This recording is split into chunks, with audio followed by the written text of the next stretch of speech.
Hi Dane, mate, just going through this cutback.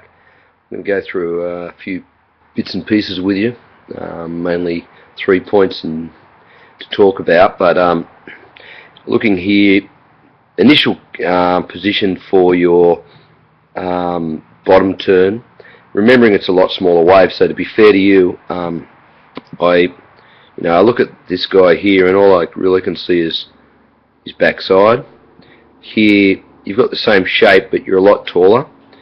Would help if you're a little bit lower, but in saying that, the waves were pretty terrible today, and I guess it's difficult for anyone to get super low on a bottom turn, so as we spoke about earlier. But I'll just move it through nice and slow, and the main thing is I want you to have a look at the point at which you initiate your top turn for the cutback. And if I grab a point here and look at our surfer here, basically the board's up here above the lip line, whereas if we look at your board here, it's just that little bit below the lip. If you can get your board and grab it and take it, like this guy has above the lip line, and if you can get yours up here somewhere, that's going to make the commencement for the first part of your cutback a lot better. So just think about that, trying to get as high as you possibly can. Just get rid of that and move forward a couple of frames, hopefully. Let me just get this going. Okay, I want to hold it here for a second, because what's happened here is what we call this is the T position. What happens here is you should be eyeballing the whitewater at this stage, and the leading arm, in this case your left arm, should be reaching out towards where you want to go.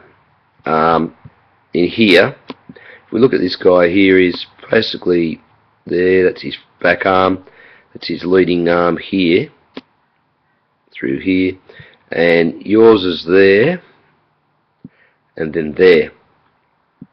Now what that causes you to do is to not reach where you want to go. Ideally, that arm there in particular should be coming out here somewhere, this arm possibly at this stage a little bit higher.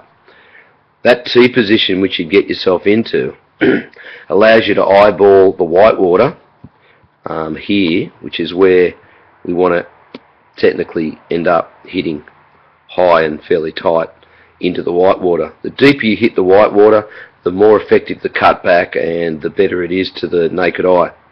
I'll get rid of some of that and we'll move through a couple more frames. Doesn't want to cooperate. There we go. If we look at here, that spot there, we hold it there, have a look how deep our surfer has actually come here.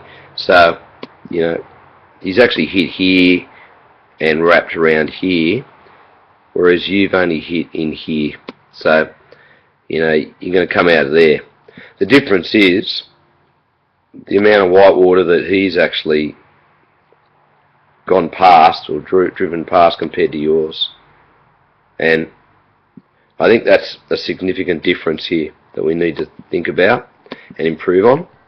So I'll just go on a little bit further. There's not much to see. We lose you out of frame actually here a little bit, but you can see our surfer's got a really nice little bit of a whitewater cover up there, and because of that, it's an effective looking cutback. The idea of cutting back is to get back to the power and maintain yourself on the power of the wave rather than too far out in the face. So I'll just go through it again and just have a look one more time.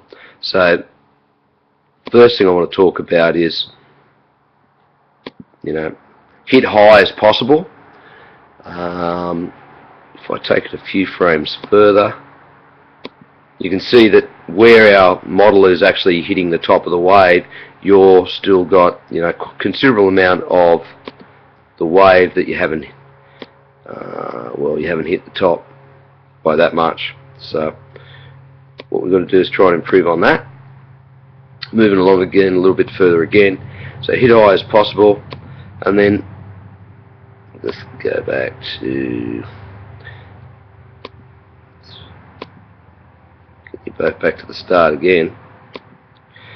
So if we have a look at that again, trying to hit as high as possible, and then if I just pause it here, it's that T shape that I'm talking about that's important. So the T shape is helping you to look and reach to where you want to go. If you have a look at your arm there, it's completely down by your body here, and it's not reaching out. At this stage, you know, your arm should be out here, still reaching out there, and that's a really, really important part of the cutback. And if I move along a little bit further, it's the rebound that we want to make it high and tight, and you know, that rebound, if it's high and tight off the white water, that will improve your cutback as well. So hopefully that helps you in trying to improve those cutties. So just think of those points for me. That is to make sure if you do a decent cutback, you've got to hit nice and high off the first part of the manoeuvre. Then you've got to get that T position, so you've got a nice, you're looking to look and reach, and then you're looking to rebound high, and that'll improve those cutties. Thanks a lot, mate.